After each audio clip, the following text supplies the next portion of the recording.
What you want to do is you want to create your profile. So from a resume point of view, from you as a person, you want to create yourself a brand. You want to brand yourself. You want to get into, get on LinkedIn. You want to get on, put your resume on Indeed, make sure it's updated if you're looking for a role or for a job. You want to get yourself onto your any other media that's out there. You want to make sure that you're creating yourself this brand that I mentioned, where your profile is the same as one on your Facebook, and one on Indeed, and one on LinkedIn. Some people have these pictures, weird pictures and stuff, on their Facebook, but they try to look professional on. So you want to make sure that if you're looking for a job, because all these employers, they're going to every one of those profiles to see and to make sure that the person that they're hiring is a legitimate person, first of all, but also that their skills and how they are as a person is legit. So they want to make sure that they're hiring the right person. From a contracting point of view, we have everybody that we submit. We always see that the client has gone to their LinkedIn picture or their profile to make sure that what we presented to them on their resume is the same as their LinkedIn profile. Even the number of years that they're claiming that they did whatever particular job is the same as their resume. So you want to make sure that whatever detail that you put on the resume jives with the one on your LinkedIn or any other profile where you've put your resume. Some people like to use multiple resumes and stuff, which is not a bad thing because it highlights certain skill sets that an employer might be looking at. But the one on LinkedIn should be the main focal point, because that's where all the employers are registered to, and that they're going to go in and snoop onto your profile and to see. They want to see how you look, what kind of, like I always recommend people not to wear glasses on their profile pictures. Profile pictures look like, when they're wearing glasses, they're hiding something. To me, it doesn't look cool to have glasses on, right? And employers will look at the same way. So I always recommend, so the profile should fit. Don't use your Facebook picture as your profile for your LinkedIn. It's business oriented, you want to stick with that. If you're looking for a role, don't use your Facebook picture, stuff like that. And then for your resumes, you want to get into, make sure that you're addressing the job that you're applying for. Countless times I get resumes just thrown at us and they say, yeah, I fit this role or I fit that role. And we'll look at the resume and it has nothing to do with the role. So if you are serious about applying, don't just fire your resume off to everybody. You want to make sure that you're specifically addressing that job. And we can even pull back a little bit even before that when you're actually writing your resume.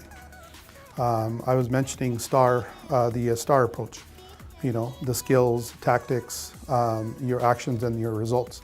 So make sure you addressed all those.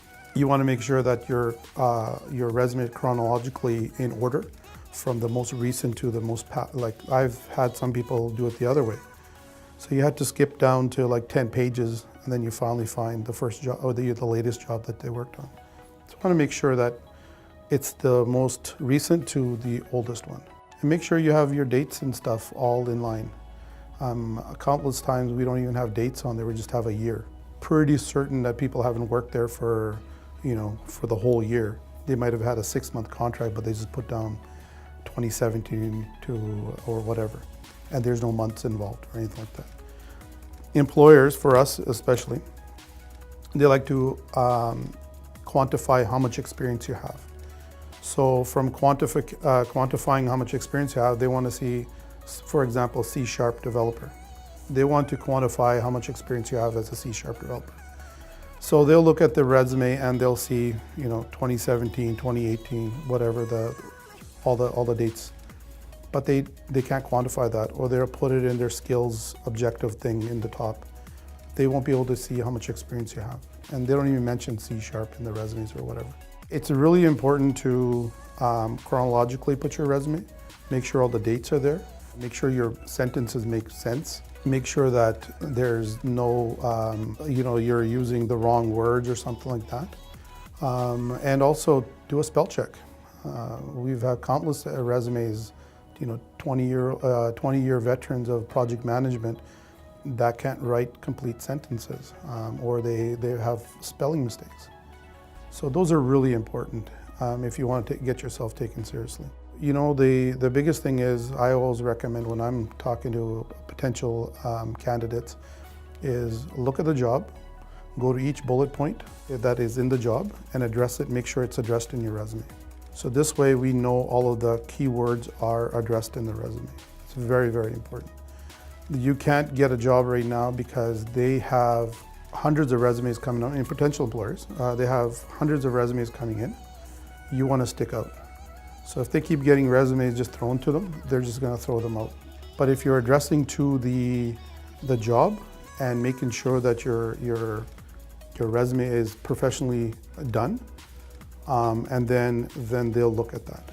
And there's no need to put pictures and all these other things in there and whatever. They just want a simple resume that they can, within 30 seconds, make a decision if they need to interview you or not. So you have 30 seconds to make an impression. Within that 30 seconds, if you give them too much fluff or too much stuff, they're gonna get bored. They won't go through it. They have another 99 to go through. So you want to make sure that your resume is clearly done, clearly marked, and clearly addressed to the job that you're applying for.